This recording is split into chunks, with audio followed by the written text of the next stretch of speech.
And for me, it really was about changing the trajectory of my family and the history of my family.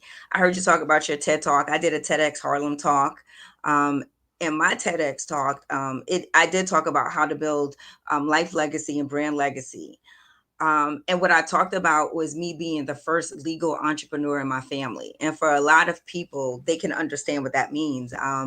I have a lot of hustle in my blood from my dad. Like you said, legal entrepreneur. I heard that. You heard me, and you know exactly, and everybody feels that. I mean, so I got the hustle from my dad, but you know, he was on the other side of the law.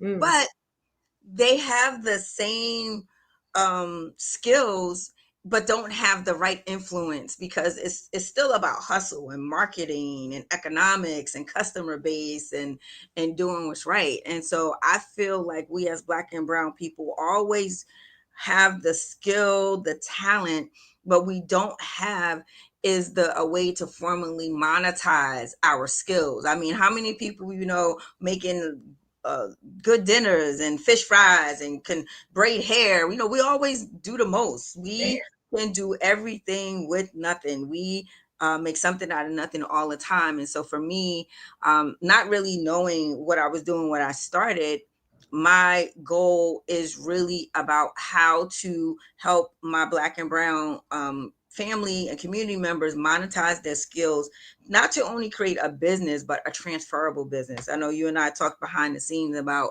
not just having a business, but having a business that you can gift to your child or Yeah. will to your child and transfer.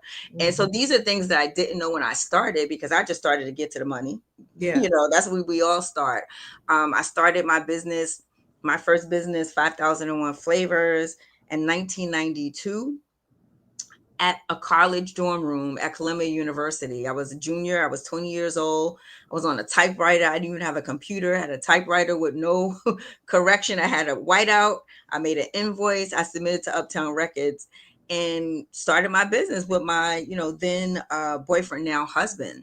And so 33 years later, my custom clothing company, 5001 Flavors, has grown into a multi-brand, multi-generational enterprise. So let's talk about that. So you started out with 5,001 flavor, 5,001 was Yes. five, okay, flavors.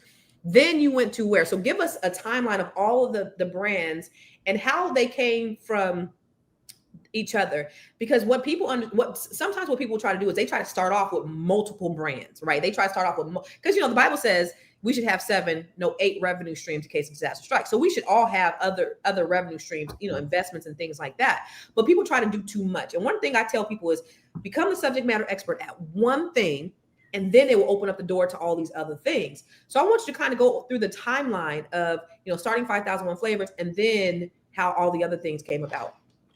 Absolutely. So in 1992, I was going to school at Columbia University. I was sociology, which was pre-law. I definitely wanted to be a lawyer. You know, back watching the Cosby Show, was either lawyer or a doctor. You didn't really have anything outside, you know, of aspiring to be anything. I lived right above the law school, and I was like, these kids do not look activated. So I was kind of questioning why I was there and what I was doing. And like I said, my husband guy was always he was my I was dating him then, but very fashionable, and literally came to me one day and was like, I think I have an idea, like we should start a business. We started 5001 Flavors after him going to some industry shows, and parties, and getting recognitions for how he looked. And so we started out with styling. And so 5001 Flavors is a custom clothing company that caters to various personalities in the entertainment industry.